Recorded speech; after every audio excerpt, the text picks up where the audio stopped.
Voici tracé mon tableau de croisement. Alors un tableau de croisement, il est important de bien légender les cellules.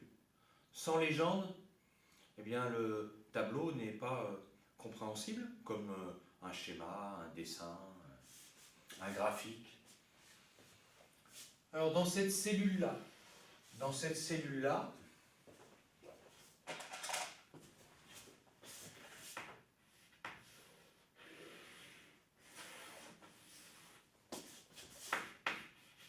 je vais noter les phénotypes et génotypes des parents P1, P2 vis-à-vis des gènes étudiés.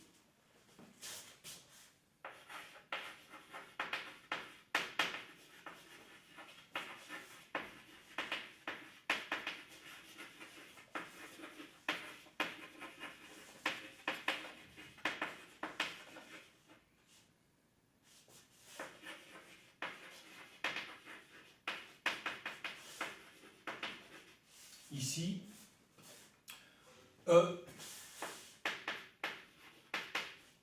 et L. Je note ça, je mets le symbole P1, parent 1, qui est une femelle. Puis ici P2, le mâle. Je marque leur phénotype et génotype vis-à-vis des gènes étudiés.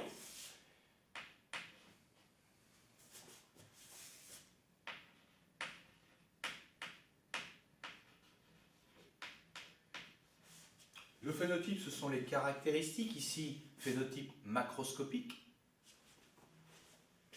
et ça se met entre crochets. Maintenant, le génotype, c'est-à-dire l'information génétique.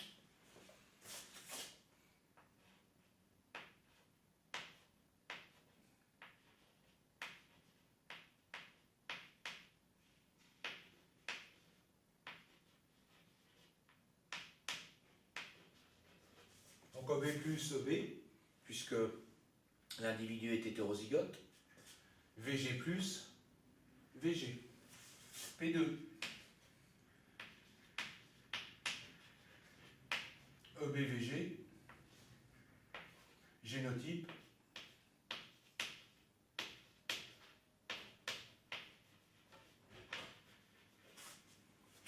EBVGVG, puisqu'il est homozygote, récessif. Dans ces cellules-là, je vais noter les génotypes possibles des gamètes produits par ces deux individus.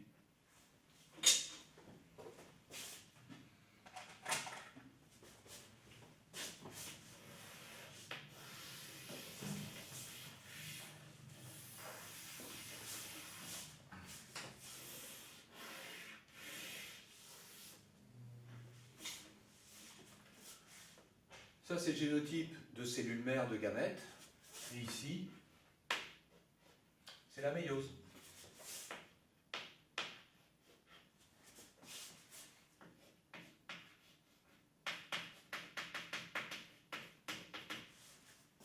Voilà. Donc, encadré ici.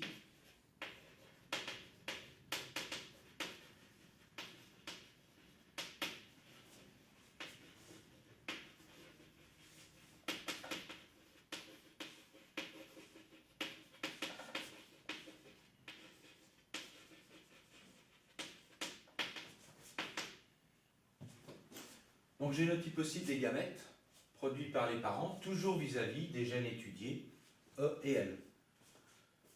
Je ne marque pas de phénotype. Pourquoi je ne marque pas de phénotype? Parce que les gamètes spermatozoïdes ou ovules, eh bien, n'ont pas d'ailes, n'ont pas de couleur particulière. Les gamètes, ce sont des structures, des cellules qui transmettent de l'information, mais elles n'expriment pas cette information par un caractère d'aile ou de couleur du corps ou des yeux rouges. Il n'y a pas d'yeux au niveau d'un ovule ou des spermatozoïdes, donc pas de phénotype.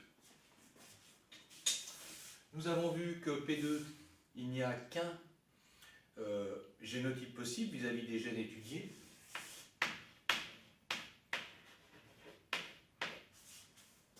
EBVG. Ici, alors combien on a de génotypes possibles des gamètes? Alors voyons les phénotypes qu'on a obtenus en F1. Je vais les noter. Alors je les note ici. Je les note là.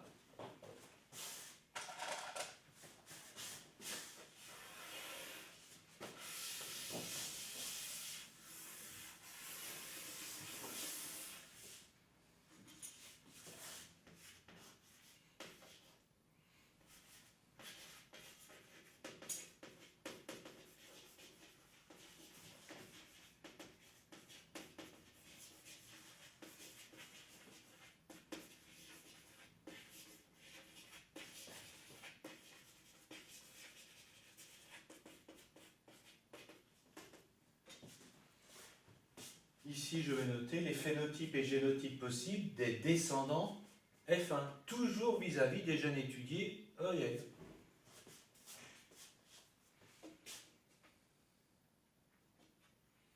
Je note les... Alors, nous avons trouvé, lorsqu'on a dénombré les phénotypes descendants, il y en avait 4. Il y avait EB+, VG+, phénotype ressemblant à la femelle, on dit que c'est un phénotype de type parental.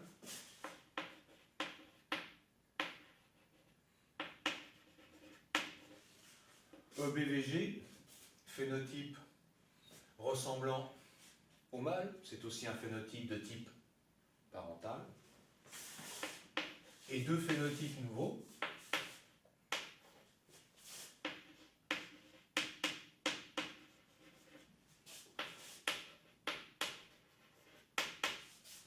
EB+, VG, EB, VG+.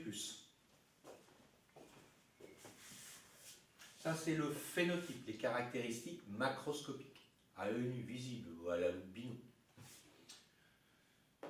Maintenant, le génotype. Alors, génotype, ça se met entre crochets.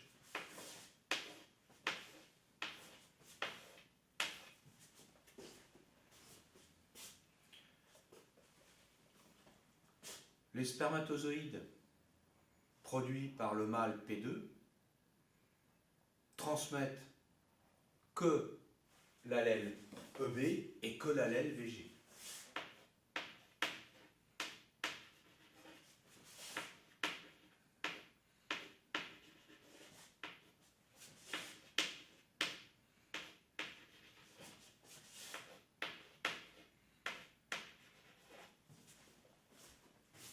Donc maintenant, puisque cet individu F1 est EB+, VG+, obligatoirement,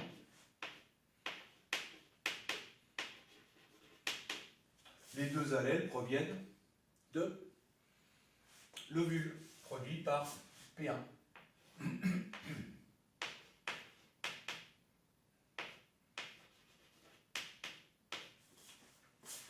Ici, la femelle a transmis les allèles EB et VG.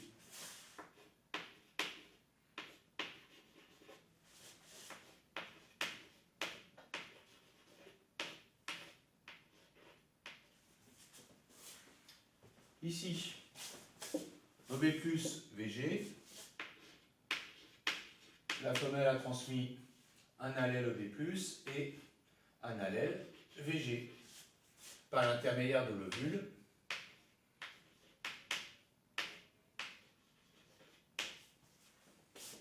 Ici, EB, VG+.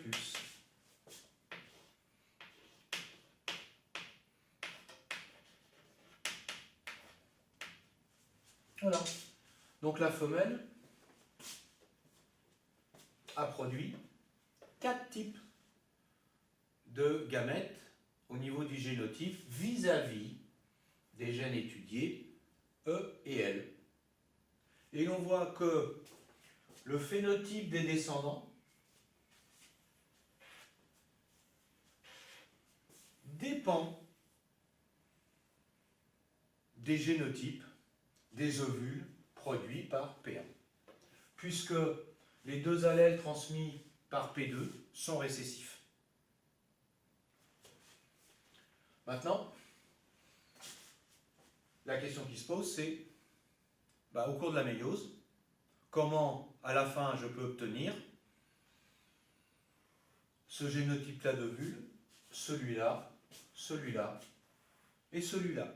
Et pour cela, il faut faire des schémas explicatifs. Je passe à V2, quand les gènes B, pour les gènes B et L, qui sont liés. Ah, un titre. Oh là là, ouh là là, j'avais oublié un titre. Donc le titre, tableau de croisement. Ah, encore une légende que j'ai oubliée.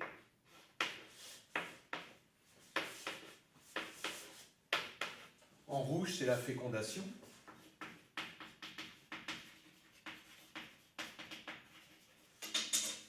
Et le titre,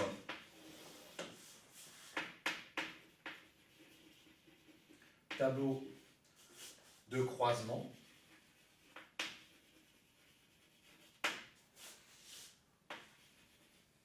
Entre P1 et P2 vis-à-vis des gènes étudiés. Ici, ce sont des gènes indépendants.